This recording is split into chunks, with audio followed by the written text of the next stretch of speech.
vocês têm esperança com o Santi ainda? Eu tenho esperança com o Santi. Eu tenho muita esperança. O jogador que custou 83 milhões de reais, a gente precisa ter esperança com ele. É um jogador que custou 83, que mais os bônus pode chegar a 100 milhões de reais. Eu tenho esperança. Eu acho que a gente... Falei isso na outra live, inclusive.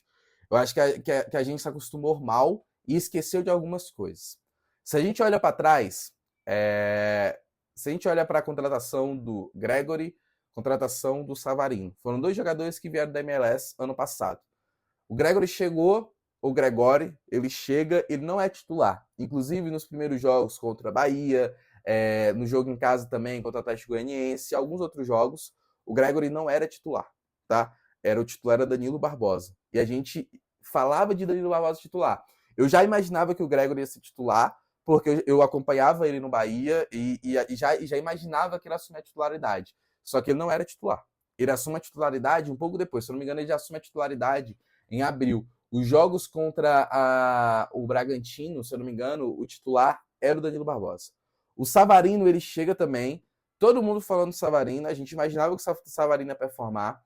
Mas as pessoas falavam, inclusive, bastante sobre o fato do Savarino ter sido reserva no Galo e dele estar no Salt Lake lá.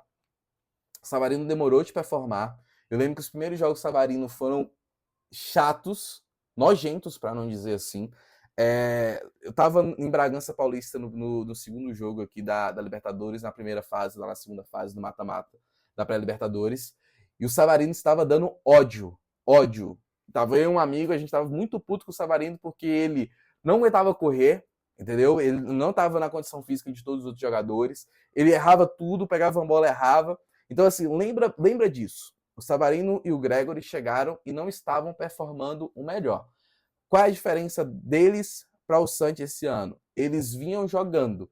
O Savarino não vinha jogando tanto, o Savarino estava mais na pegada do Santi, há um mês, quase 2 meses sem jogar, mas o Gregory vinha jogando. Então a gente tinha jogadores que estavam jogando e que vieram. Quando o Santi chegou, o Santi não estava jogando desde o nosso jogo contra o Palmeiras no dia 28, 27 de novembro. Então ele ficou dezembro, ele ficou janeiro, e a gente fechou com ele em fevereiro, então ele foi começar a treinar com o elenco lá meados de fevereiro. E aí, você imagina, ele já ficou 2 meses aí sem treinar e tudo mais. Quando ele chega no Botafogo, o Botafogo naquela zona. Era o Leiria, depois mudou para o Caçapa, até que chegou o Renato Paiva no final de fevereiro. Então, assim, o time do Botafogo por si só ficou 2 meses sem preparação física. Eu falo muito isso, eu bato. Todo mundo tá falando, a preparação física do Renato Paiva, a comissão dele é porca, não sei o quê. Eu acho que a gente está pagando o preço, essas lesões que a gente está vivendo, a gente está pagando o preço pelos 2 meses que a gente ficou sem treinador, pelos 2 meses que a gente ficou sem preparação física. Mas o Santi chega e ele fica 3 meses. Então, ele não consegue entrar no ritmo. Eu lembro que teve uma foto que vazou de performance dos atletas, de saúde dos atletas, que o Santi era o pior que tinha. Ele estava com qualidade de sono ruim, ele estava muito cansado fisicamente. Por quê? Porque ele não conseguiu se adaptar rapidamente. Então, é um jogador que demorou de se adaptar, e ele demorou de se adaptar porque primeiro, ele não é o Almada, que chegou aqui estourando. E o Almada, só ele fez isso. Não tem muitos jogadores que vieram lá dos Estados Unidos que chegaram aqui jogando pra caramba. A grande maioria não chega aqui jogando pra caramba. Então, ele demorou de engrenar e agora que ele vai conseguir pegar sequência. Eu acho que o Santi vai ser um jogador importantíssimo pro segundo semestre, e que ele precisa pegar ritmo de jogo. Por exemplo, o Nathan Fernandes, ele começou a jogar antes do Santi. Ele tá pegando o ritmo de jogo e você consegue perceber que o Nathan Fernandes ele vai conseguindo ser um pouco mais importante no time.